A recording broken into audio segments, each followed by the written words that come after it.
Alrighty, so one of the good things of having the weekends off now is the fact that I can actually do the preview of these games on the day of the match week is. I mean, unless of course if there is going to be an early game, which we don't have this match week, I can basically do this, and by the time I upload this, still got time before the first game of the busy match week is going to happen. And in this week, we're going to have 14 games. 13 of them will be crammed in that period between 7:30 p.m. Eastern all the way up to midnight 30 a.m.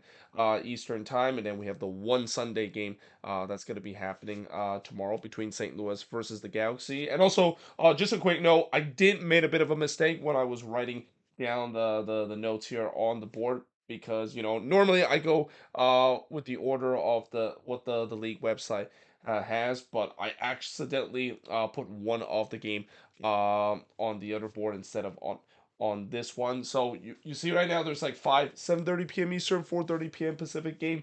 Technically there should be six, and the sixth one will be on the other board. And yeah, just want to make a quick note of that before I begin this preview, where once again we're gonna have pretty much all but one team that's gonna be in action with 14 games that's gonna be happening in match week. I believe it's now number 29 in terms of the regular season. So with that being said, let us begin with the first one, which is Charlotte versus Atlanta United. And one thing I will say about this match week is that there is definitely some rivalry games that's going to be happening this match week as well, and this is one of them. Charlotte 11-6-9, whereas Atlanta 10-12-4. And actually, I think that is not correct. Yeah, that's not correct. Actually, it's 10-4 and 12. I think I read it in the league website, and I wrote down the wrong record, because usually on the league website they basically go with wins, loss, and draw, and I just don't like that. I like to put it as a win, draw, and loss ratio. But anyway, all-time meeting 3-0-2 in favor of Charlotte, and the last time both of these teams played against each other, it was Charlotte getting a win on the road against Atlanta, 3-2 win. Then they did it again with a 3-1 win against Atlanta United. But then Atlanta won 3-0 on the road against Charlotte, before Charlotte winning 1-0 against Atlanta, and then Atlanta winning 2-1 against Charlotte FC. So, yeah, at least we look at the last five head-to-head meetings. Charlotte has kind of got the better of Atlanta when it's on the road. The problem is this game is at home. Now, the good news is they've been very good this season at home, in Atlanta. I mean, they're still kind of mediocre. They're kind of just dangling above the red line right now, with a lot of teams below them that is hungry to try and to leapfrog them into that spot. So yeah, it's definitely going to be a big game for both of these teams, and we'll see who, of course, will win this. Now, moving on, we got Cincinnati versus Montreal. So Cincinnati with a 15-3-8 record, whereas Montreal is 6-9-11. Now, on paper, this looks like it could be a one-sided affair, because Montreal has not done well, whatsoever ever since coming out of the Leagues Cup. And in general, they have not been playing well, even during the Leagues Cup. Yes, I know they got that win against Atletico San Luis, but it was not convincing. So ever, and that, yeah, they got absolutely destroyed in the last game against New England, whereas they face against a Cincinnati side that, yes, they did lose 2-0 against Inter Miami, but I don't think they played that badly in that game. Especially, they were a little bit unlucky in terms of not being able to finish in that game. But that being said, this is a big game for both of these teams that desperately needed a win. And again, on paper, it looks like it's a one-sided affair, but you look at the all-time record, it's pretty even. 4 wins apiece, 2 draw apiece for both of these teams. And Montreal has kind of, at time, had Cincinnati number, and that included the earlier meeting when they won 2-1 against Cincinnati, before it was a 1-1 draw between both of these teams. Then Cincinnati winning 3-0 against Montreal, before Montreal winning 4-3 against Cincinnati, and then Montreal won 4-3 on the road against Cincinnati. And one thing I also want to know is that a couple years ago, this used to be one of the most entertaining matchup in the league. I mean, there's always tends to be some high scoring affair. I remember there was one meeting a couple of years where it was a 5-4 win for Montreal over Cincinnati. So yeah, there's no doubt that this could be an interesting game. I mean, on paper, Cincinnati should able to win this, but this season, they haven't really been as good as they have been at TKO Stadium compared to last year. So do not be surprised that Cincinnati could draw points, especially against a Montreal team that seems like they have their numbers, at least recently. That is. Now, moving on, we got Columbus versus NYCFC. So this is a rematch of the quarterfinal that we saw a couple of weeks ago in the Leeds Cup. Columbus is 13-7-4, whereas NYCFC 11-6-9. All-time meaning 11-6-8 in favor of Columbus. Last five head-to-head matchup. I'm not going to include the Leeds Cup one where it was a 1-1 draw before for both of these teams before Columbus won in the PK shootout. But the last time both of these teams met each other, Columbus won 3-2 on the road against NYCFC. Then it was a 1-1 draw between both of these teams, and then another 1-1 draw between both of these teams. Then Columbus win 3-2 against NYCFC before NYCFC winning 2-0 against the Columbus Crew. Now, Columbus did had a midweek game this week. They won 1-0 against the Philadelphia Union in a game where you might as well just say that that was Columbus Crew 2 versus the Philadelphia Union because Wilfred Nancy really rested his team for that game. And it's understandable considering the fact that when you just won the League Cup final, when you just won a major trophy, it is very hard to trying to brush off that League Cup hangover and that despite the fact that they were playing a Crew 2 team, they still won that game, and it just shows you how, yeah, it doesn't matter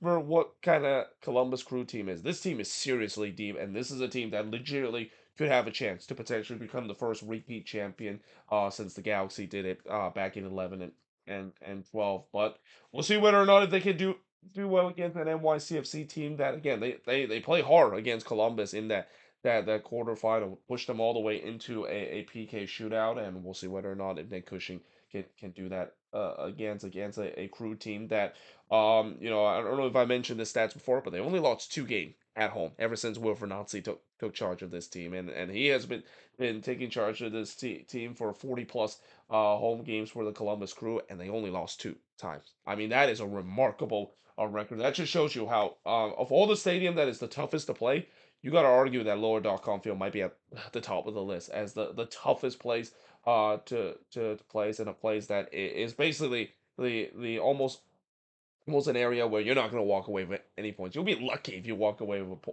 point against the Columbus Crew when you're playing on the road. Now, moving on, we got Orlando versus Nashville SC. So both of these teams desperately needed a win, and I would say that in terms of desperation, Derby's sake, I think this might be one of those games because Orlando they have a 9-7-10 record, and they're kind of going in the wrong direction again. I mean, the last game was a very uninspiring game that they had, and that goes the same in terms of their Leeds Cup exit as well. It seems like they're starting to be back to that old habit of having problem in terms of scoring goals, and also having problem on the defensive end as well. They face against a Nashville side that has just completely fall off the cliff, and not even BJ Callahan in terms of the new head coach Moose has really helped this team, and he's still looking for his first win as Nashville SC head coach with a 6-8-12 record. All-time meeting 5-5-3 in favor of Orlando, and the last five head-to-head matchup. Well, Orlando pretty much own Nashville at least in the last five head-to-head matchups. They have won the last four against Nashville, a 3-0 road win against Nashville, a 1-0 road win against Nashville, a 1-0 home win against Nashville before another 1-0 road win against Nashville. And then Nashville did win 2-0 on the road against Orlando City, but that feels like it's kind of been a bit of a distant memory, and that, yeah, again, Orlando have Nashville number at least in the last four head-to-head matchup. You would think that they should be able to win this game against the Nashville side that again they have gone on a really bad run, and that I know right now in terms of look at the Eastern Conference race, it's kind of opened up a little bit with Toronto, as I'll mention in a bit, kind of open a little bit gap between them in eighth place and the red line, but it's still very, very, very close. Though I don't think Nashville, well, they're heading the wrong direction in terms of trying to be in the mix of this playoff race. Whereas for Orlando, they desperately need a win to trying to get themselves some momentum because they were playing well coming into the Leeds Cup, but yeah, they just haven't done so at least in the last couple of games. Now, moving on, we got Toronto versus DC United. So this is a matchup, anytime when you have a matchup between teams that between eighth place all the way down near the bottom, it's gonna be like a playoff six-pointer because of how tight playoff race is in the East. And I know Toronto did open a bit of a gap after pulling off a surprise 1-0 win against Houston in the last game, But keep in mind, even though they're 6 point above the red line, they have played a game more than the other team below them. So depending on if the other team can get win that game in hand, they could close in to Toronto in terms of their their uh, their chances of making the playoffs. But one thing I will say is that it does open themselves a little buffer, and they have a chance to improve that against a DC team that they fought hard in the last game against Dallas despite being down a man. But yeah, this is a DC team, is another team that I don't know if they might have enough left to try to get themselves into the hunt. Consider they have been struggling in form and really kind of have fall off the map ever since the month of June. I think that new head coach boost, which Troy is saying for DC, has really been gone for this team. 6-8-2 is their record. All time meaning 17-12-13 in favor of DC. Last five head-to-head matchup was a 2-2 draw. Both of these teams played last time at Audi Field before it was a 2-1 win that Toronto has against DC. Then DC won 3-2 against TFC. Then it was a 2-2 draw between both of these teams. And then Toronto won 2-1 against DC United. So there's been quite a couple of draws out there and one apiece, at least in the last five head-to-head meeting. But in terms of recent form, you would say that Toronto probably should be able to get a win. I think they have really good. Toronto at least. Even going back to the Leeds Cup. I mean, yes, I know they got eliminated in the round of 32 over Inter Miami, but that was kind of expected. And even then, they gave Inter Miami all they can handle in that game as well. This is a team that all of a sudden it seems like there's that belief again with John Herman that this team, even though a lot of people say, well, eventually it seems like the Cinderella run that they have. Well, I wouldn't say Cinderella run, but more like the incredible unexpected run to make the playoffs, and it feels like the shoe is gonna eventually drop for this team. Well, it looked like it was going to be the case, at least heading into the Leagues Cup, but now it seems like they're back to where they were in the beginning of the season, which is kind of surprising everybody that they're still winning and still in the midst of the playoff race. Where at the beginning of the season, if you would have told me they would be in the midst of a playoff race, Toronto FC fans would just laugh at you because this is supposed to be a deep rebuild year. It's not supposed to be a year that they should be anywhere close to being competing for the playoffs. Now, moving on, we got Austin versus the Vancouver Whitecaps. So speaking of playoffs, Austin is in the midst of the playoff race in the Western Conference. The playoff race in the West is getting a little bit more interesting, though it's not as crazy as what we see in the East with Austin are the team that is just above the red line with a 9-7-10 record. And it kind of helps that they're above the red line because they got a big win against Nashville on the road.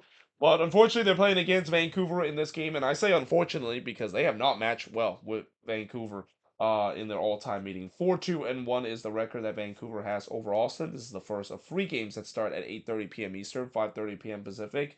Last five head-to-head, it was a 0-0 draw between both of these teams before Vancouver did win 2-1 against Austin. Then it was another 0-0 draw both of these teams played before Vancouver winning 2-0 against Austin, and then Austin winning the only meeting against Vancouver in this one with a 3-0 win. So I would say that, yes, Austin has not matched well with Vancouver, but mostly it's when they're playing on the road. Austin has really struggled when they play against the Whitecaps when this game is at BC Place. Good news is this game is not at BC Place. It's at Q2 Stadium, and yeah, we'll see whether or not if Austin can replicate that good performance that they had against Nashville. One of the things that is kind of frustrating if you're an Austin fan is that they haven't been that consistent this year. For every good performance that they had, there's sometimes could be a bit of a setback, and against a Whitecaps team that is looking to play once again. I think this is the first game that they're playing ever since they came back from Leeds Cup, if I'm not mistaken. They're definitely looking to trying to get a win in this one as well and continue to propel themselves in the standings because they actually have a lot of game in hand over some teams above them, and if they can win those game in hand, they can technically rise all the way up into the top four spot in the playoffs in the Western Conference. Now, moving on, we got Chicago versus Inter Miami. So this is a matchup that last time when we watched this matchup between teams, well, last time when both of these teams play against each other and it was a sold out crowd at Soldier Field, I have a feeling it could be the same thing, even though Messi, I don't know if he's going to be available in this one. I mean, there's no timetable for him. I have heard sources saying that it could be as soon as mid-September, but one thing we know is that he looks like he could be ready to be back in the playoff race. And if you're Inter Miami, I mean, I'm pretty sure there should be no rush in terms of getting Messi back into play. I mean, I know obviously in terms of marketing reason, I'm pretty sure that that's kind of put Tata Martino maybe some pressure of him playing him earlier than expected because everybody there want to see Messi played. But I'm pretty sure he probably learned the lesson last year when he decided to keep playing Messi even though he was clearly hurt. And yeah, he got reactivated with one of his injury, and then he was basically out for the rest of the season. So I'm pretty sure he learned that lesson, and they're not going to rush Messi to be back. But that doesn't also help in terms of the marketing point, and that I'm pretty sure the Fire fans they're not going to be happy, or at least some of the casual fans are not going to be happy the fact that for the second year in a row they're denied of seeing Messi play at Soldier Field. But still, it should be a sold out crowd in this one. Chicago with a 6-8-12 record, whereas Miami was a 17-5-4 record. And as I said, last time both of these teams played against each other in a sold out crowd at Soldier Field, Chicago absolutely destroyed Miami in that one. They won 4-1 in that game, in a game where that was as close as a playoff atmosphere that Chicago has ever had, and probably the best game that they have played in years. And there's just something that is whenever it's a sold out crowd at Soldier Field, 60,000 plus, that it kind of motivates this fire team. And why wouldn't you? I mean, you're playing in front of a big crowd. Yes, most of them are there to see Messi and friend, but you can put up a good show. The casual fans will definitely get behind you, and I think that's kind of what we saw in the last game. And there could be a chance that it could be the same thing again here. And especially when you look at the all-time meeting, Miami has struggled against Chicago. I mean, Miami has struggled against certain teams as well, but obviously, maybe that all-time record is a little bit skewed because ever since Messi and France have arrived, they kind of have dominance over other team. But even with them arriving, they still kind of at times struggle against the Chicago Fire team. I mean, they got a 2-1 win against the Fire in the last match, but then of course, last time both of these teams play at Soldier Field was a Fire masterclass with a 4-1 win against Inter Miami. Then they won on the road 3-2 against Inter Miami before winning 3-1 against Miami, and then it was a 0-0 draw between both of these teams. So there's just something about the Chicago Fire. They know how beat Inter Miami, and especially with the way that, again, the Fire, they got probably two of the biggest reprieve that I think their fan base been wanting to see for a very long time, which is seeing Greg Hitz saying that he's going to step down as the GM of this team, and then Xherdan Shaqiri no longer part of this team. It feels like it has give them a huge boost. The fact that those two dead weight, they don't have to worry about at least after the season is over, and maybe that will be enough to get themselves a playoff push. Because again, I think out of all the team that I want to see make it to the playoffs, I really want to see the Fire do so. This fan base have suffered for so long. I feel like this could maybe finally be the year that playoff drought come to an end. They have the longest active playoff drought. They have not made the playoffs ever since 2017, and if they can make a good push, especially if they can use this game as a springboard to do so, even though it's not going to be easy because this is still a very strong Inter Miami team, and they've proved to people that even without Messi, they're still chucking along. But with that big crowd, hopefully that might be enough to push this Fire team to maybe get a massive win to really kick off the start of them rising up in the standings. Now, moving on, we got Dallas versus the Colorado Rapids. So Dallas with a 9-6-11 record, whereas Colorado with a 12-5-9 record. And this is also another match that's kind of playoff implication with Dallas also right there in the playoff race as well. Now, in terms of all-time meeting, 39, 21, and 35 in favor of Dallas. Last five head-to-head matchup, the Rapids won 2-1 against Dallas before the Rapids won 1-0 against Dallas. Then Dallas went 3-1 against the Rapids before the Rapids winning 2-0 against Dallas, and then the Rapids winning 3-0 against FC Dallas. Now, this, of course, is the first match that Colorado is back into league play ever since what really is a true Cinderella run that they had in the Leagues Cup, making it all the way to the semifinal, even getting the last spot in the CONCACAF Champions Cup in that third place match. And now it's gonna be interesting to see whether or not Chris Armour's side can use that as a momentum heading into MLS play. Last time I said a teams that made kind of a bit of a Cinderella run, and a run that nobody expected, is Nashville SC last season when they went all the way to the final against Inter. Miami. But then after that game, yeah, they kind of fell apart, and it feels like that Leeds Cup run took a toll of this team. I'm hoping that's not the same for the Rapids. Although the difference is, at least the Rapids had a bit of a happy ending compared to Nashville. Nashville, of course, that was a devastating loss they had against Miami. But for Colorado, they finished that Cinderella run at least on a good note with them getting that third place match win, and that will really help the morale of the team. And yeah, we'll see whether or not if they can continue, especially against the Dallas team. That they got a big win themselves on the road against DC United, but we'll see whether or not if they can carry that into this game as well. But that being said, I am now going to change boards and look at the last six game to finish up the preview for this match week, which is match week number 29. So now let's talk about the game that I unfortunately kind of gone out of order, and that when I wrote the boards, I forgot to put this game as part of all those games that start at 7:30 p.m. Eastern, 4:30 p.m. Pacific. And that of course is the Red Bulls and the Philadelphia Union. So the Red Bulls with a 12 or actually not 12, a 10-12 and 4 record, whereas the Union 6-9 and 11. This game starts at 7:30 p.m. Eastern, 4:30 p.m. Pacific. Again, I probably should have put it on the other board as well. But anyway, all-time meeting 12 and I'm sorry, 17, 12 and 14 record that the Union has over the Red Bulls. Last five head-to-head matchup was a 0-0 draw between both of these teams before the Union won 4-1 against the Red Bulls. The Union then won 1-0 against the Red Bulls before the Union won 2-0 on the road against the Red Bulls. Then it was a 1-1 draw between both of these teams. So there is one good thing the Union can have coming into this matchup in terms of them making this playoff push is that they have the edge at least. They have the Red Bulls number at least in the last couple of matchup. But you gotta say that this almost kind of feel like it's a bit of a must win for the Union. I mean, I said that in the last game as well, where yes they were playing against Columbus, but they were basically playing against a backup through two team, and the fact that they still didn't win that game, especially it's at home, yeah, there's got to be some concern once again if you're the Union, and that again, yes, they made a good run in terms of the Leeds Cup run, but how much of that run in terms of them losing in the semifinal and then losing in the third place match at home in a game where they're heavily favored, are they going to be suffering the same thing what we saw last year with Nashville making a deep run and then they just kind of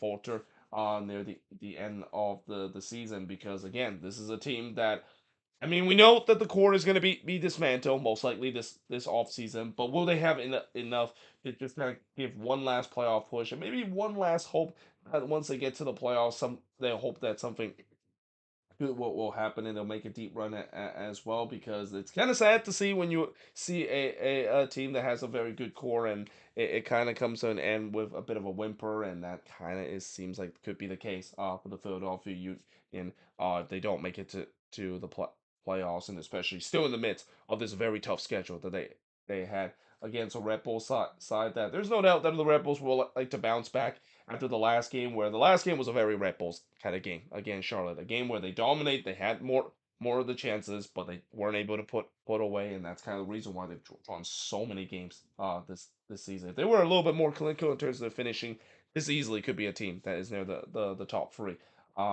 in the Eastern Conference. Now, moving on, we got RSL versus New England. So this is a game between both of these teams that definitely had reverse fortune in the um, last match week returning from MLS play. For RSL, yeah, they couldn't ask for a more disastrous return to MLS play, losing 2-0 at home against the Quakes in one of the biggest surprise of the season. And they face against a New England team that had a huge win against Montreal with a 5-0 roll win that they had, and it seems like Caleb Porter team, they're not done in terms of the playoff push. They're definitely going to make a late playoff push, especially with those games in hands that they have. With an 8-2 and 14 record, this game starts at 9:30 p.m. Eastern, 6:30 p.m. Pacific. All-time meeting 10-6 and 6 in favor of RSL. Last time both of these teams played against each other, it was a couple years ago, and I think that this was the snow game, was it? Wasn't it, if I remember, where RSL won 3-2 on the road against New England, and RSL scored a late goal to get all 3 points in that game. But before that, it was a 0-0 draw between both of these teams before RSL winning 4-1 against New England. Before New England won 4-0 against RSL, then it was a 0-0 draw between both of these teams. By the way, I think this is the only interconference matchup that we're gonna get this match week. I think all of these matchup is gonna be matchup within the within their respective conference. So yeah, it's very rare. You only see one interconference matchup this week. But that also means that as we get down to the stretch run, you're not going to see as much interconference matchup because the schedule maker they specifically don't want to put a lot of those because that's where we're gonna see the standings could kind of fluctuate like, as the season goes along. But yeah, this is going to be an interesting one. Again, New England they got that big victory against Montreal. We'll see whether or not if they can continue that on the road in this game against an RSL side that that was a big wake up call that they had against the Quakes and that this team needs to get their acts together. I mean this is supposed to be a team that were a couple months ago were favorites to be the team that represent the West in MLS Cup. And the other big question coming into this game for RSL, how is the health of Chicharango? Because again he got injured in the last game. He did get subbed out, and we'll see whether or not if he could maybe be healthy enough to play in this game as well. Because this is a team that should be competing for MLS Cup, and I know they haven't had a good run of form lately, but they need to rediscover that because again, it's kind of sad to see that this is a team that was so enjoyable to watch a couple of months ago, and a lot of people tipped to be the MLS Cup contender, and now it seems like they're going the wrong direction if they do not get a result in this game against New England. Now, moving on, we got the rematch of last year's Western Conference Final. I can't believe this matchup is not getting more hype than these other matchup. Although it kind of doesn't help the fact that this matchup is going to be overshadowed in terms of the granddaddy of them all rivalry that we'll talk about in just a bit. But yeah, in the rematch of the Western Conference Final, we see LAFC with a 14-5-5 record and Houston with a 10-7-8 record. This is the first of three games that starts at 10:30 p.m. Eastern, 7:30 p.m. Pacific. By the way, I know I didn't mention this in the beginning, and I probably should have mentioned there could be a good chance that I might not be able to watch most of these games because I'm actually going to be attending one of these games, and you probably know which game I'm going to be attending, and I'll talk about in just a bit. But I'll still watch the MLS 360 show and basically watch the highlights of the most of these games, and I'll basically do the part one of the review of all these games starting tomorrow. But in terms of this rematch of the Western Conference Final, well, last year it was LAFC winning 2-0 against the Dynamo to reach their second consecutive MLS Cup. Before Houston did get a 1-0 win against LAFC before the Dynamo did win 4-0 against LAFC before LAFC winning 3-1 against Houston, and then Houston won 2-1 against LAFC. So despite the fact that the all-time record is 6-5-3 in favor of LAFC, Houston has played LAFC hard. And at least last season they kind of had LAFC number until of course the pivotal game that is the Western Conference Final. And there's no doubt the LAFC will be heavy favorites again coming into this matchup. I mean, I know they had that devastating Leeds Cup final loss, which continued the narrative of LAFC can continued to lose big games in Cup final. And if it wasn't for Gareth Bale saving them, we probably would be talking about the same discussion we have with the Union, unable to get over the hump. But the good news is at least they did bounce back and won in their U.S. Open Cup midweek game against the Seattle Sounders, and we'll see whether or not if they can use that momentum heading into this one. And not to mention, the good news is they're in another Cup final. The bad news is they're in another Cup final, and that's been their ultimate kryptonite. With the fact that again, if it wasn't for the Gareth Bell goal and the Union themselves also have this legacy of failure, we could talk about LAFC in a situation where they have not won any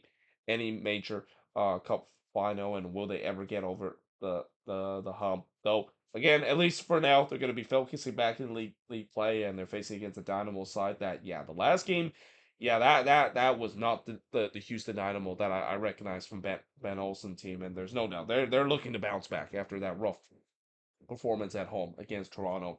Now, moving on, we got the granddaddy of them all in terms of rivalry. That is the Portland Timbers versus the Seattle Sounders. I can't believe that even though we're now this deep into the season, this is only the second of three meetings that both of these teams, of course, face against each other. Obviously, the last meeting is going to be happening on Decision Day, and I've already mentioned before on decision day. It's kind of weird that the schedule maker decided to schedule some of these biggest rivalry game on the final day of the season. But that being said, this is of course the second and the last meeting both of these teams play against each other at Providence Park.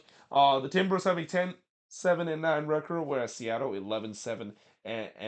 All-time meeting, Portland does have the all-time meeting with a 19-10-17 record over Seattle, at least in the MLS iteration of the Cascadia rivalry. I didn't look back in terms of the all-time meeting between both of these teams because again, these teams have met each other for a very long time. It's a rivalry that there's a reason why I said it's the granddaddy of them all because this is a rivalry that's been going on for 50 plus years now. But the last five head-to-head meeting, well, Seattle finally ended the winless run that they had against Portland in this Cascadia Derby. They finally won 2-1 against the Timbers, and that again before that, I think the Sounders have not beat the Timbers like in the last seven Cascadia meeting.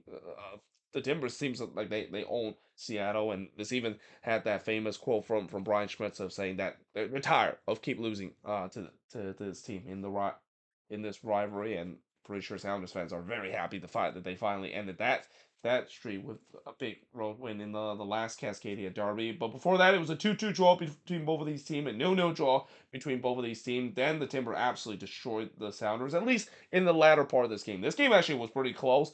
If I remember when the Timbers won 4-1, where the Sounders actually, I think they got the lead in that game, and then the Timbers scored like four straight goals to win that one. But then before that, it was a 2-1 Portland win over the Seattle Sounders. And yeah, should be very interesting to see how this game will turn out in the latest iteration of the Cascadia Derby. Obviously, as we're now closer into the playoff push, you know the old saying, whoever wins this game will get a big boost, even in their future matches as well. And the good thing about this matchup is that both of these teams are now playoff team once again, and both of these team have started to look much better than what we see in the previous Cascadia Derby, which both of these teams weren't really doing so well in terms of leagues play. So that basically means the quality should be very good. At least I hope that is in this game because I have seen some boring Cascadia Derby before. I mean, this no draw between the Sounders and the Timbers probably the most boring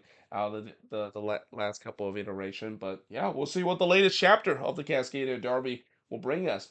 So from the Cascadia Derby to the Blues Knot Derby. So this is the game that I'm attending. It's two of my team facing off against each other in this one. And a couple of weeks ago when I saw this matchup, and even before Leeds Cup, I feel like if Minnesota don't beat the Quakes in both of the meetings, Minnesota don't deserve to make it to the playoffs.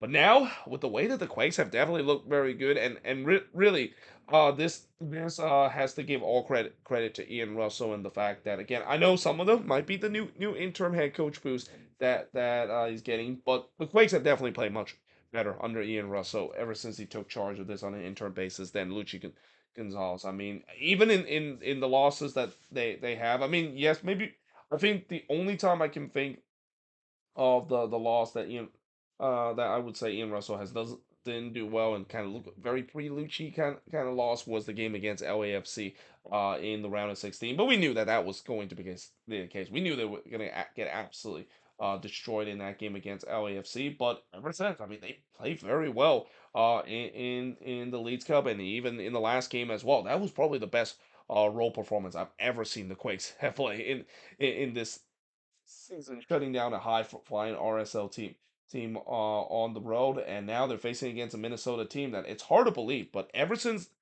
June when this team was flying high in the standings, they have only won one game out of those months. And I know that you can make the excuses in terms of them having injuries and also players that's out of international duty, but that is a woeful record and a record that not a lot of team is able to say that they've only won one out of their last 12 game and still make it to the playoffs. Now the good news for Minnesota in this one is that it seems like Tani is going to be back in this game, and I can't wait to see that combination between Tani and Yoboa, how that's going to work out. I mean, I saw a taste of Calvin Yoboa making his debut against Seattle last week at Allianz Field, and I'll tell you what, I know it's early days, but I am very excited about this kid. This kid looked like the real deal, and I can't wait to see how that dynamic is going to be with Tani and Yeboah playing in those two number 9 position. Now, in terms of all-time meetings, 6-4-6 is the all-time meeting. So both of these teams have 6 wins and 4 draw apiece. Last time both of these teams played against each other, it was actually right before the Leeds Cup when Minnesota won 2-0 against the Quakes, and that game, I will say this: it was not comfortable for Minnesota because that was a game where the Quakes actually were the better team in the first half. And if the Quakes would have scored a goal or even a couple of goals in the first half, it would not be a 2-0 win that Minnesota would have had, and wouldn't be that comfortable at least in the second half. But before that, it was a 1-1 draw between both of these teams. Then it was a 1-1 draw between both of these teams, and then the Quakes won 2-0 against Minnesota before Minnesota winning 1-0 against the Quakes. So yeah, again, I think this is not going to be an easy matchup for this Minnesota team. I mean, Minnesota for these last couple of seasons, they've always been a better road team. Although their road performance, at least in doing this bad run that they have, has not been great whatsoever.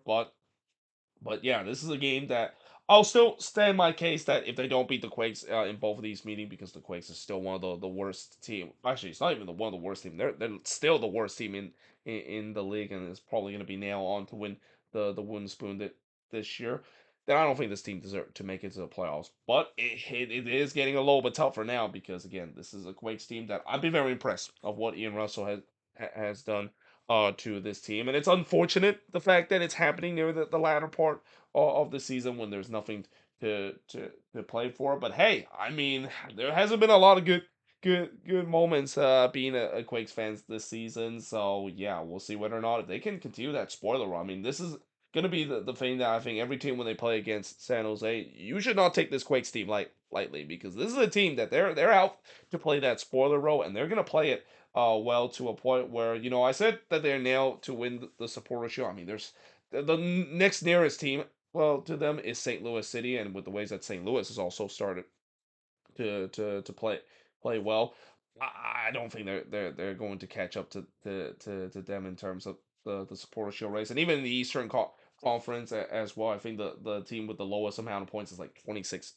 points. Yeah, again, this is a team that looks like it's going to be now to win the support or not now to win the win spoon. Almost said the supporter shield. It's the opposite of the supporter shield that the Quakes, of course, would win. But yeah, obviously they play much better, and this is a team that I don't think a lot of team will want to face this team down the stretch, especially with playoffs or seeding that they're playing for, because this is a Quakes team that's going to play hard down the stretch, and there could be a chance that Ian Russell could be promoted as the permanent head coach of this team, and well, he deserved to because he has really got this team working hard in the last couple of games.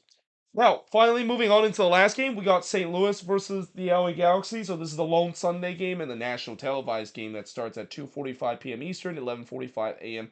Pacific. St. Louis, it's hard to believe they actually now have the fewest loss in the fewest wins in the league. After the Quakes got their 5th win of the season, they now have the fewest wins with 4 wins, 12 draw, and 10 losses. And technically, they should have won their 5th game against the Timbers if they didn't just have a bit of a meltdown on the defensive part, and was part of just probably the craziest game that we've saw this season. But they play against a Galaxy team that have a 15-7-5 record. The Galaxy is still at the top of the standings. Now, in terms of the all-time meeting, none of these teams has been able to get a draw. All 3 of these meetings has ended in a draw, and that including the last meeting where that was a free draw that they had. And something tells me this game could be crazy see as well, because again, it's not a Galaxy game if there's not going to be tons of goal scoring or tons of chances that is going to be created by either of these teams.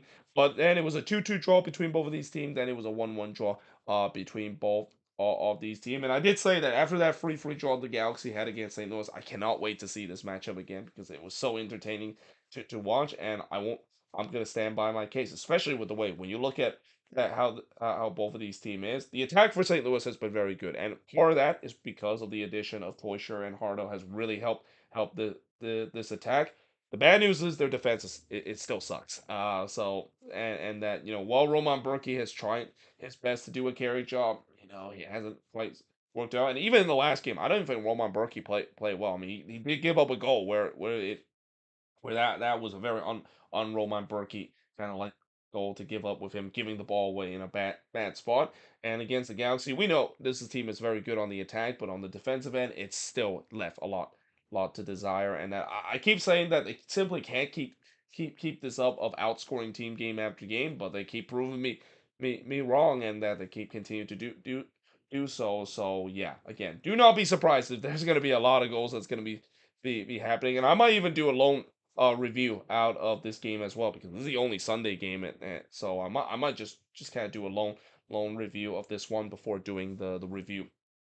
That is part one of the review for this match week. That is number 29. Which, with that being said, hope you guys enjoyed this video. If you do, make sure you guys do like, smash the subscribe button. Let me know in the comments below what do you think of all of these games, and let me know in the comments your prediction for all of these games. But yeah, hope you guys enjoyed this video, and I will see you guys next time.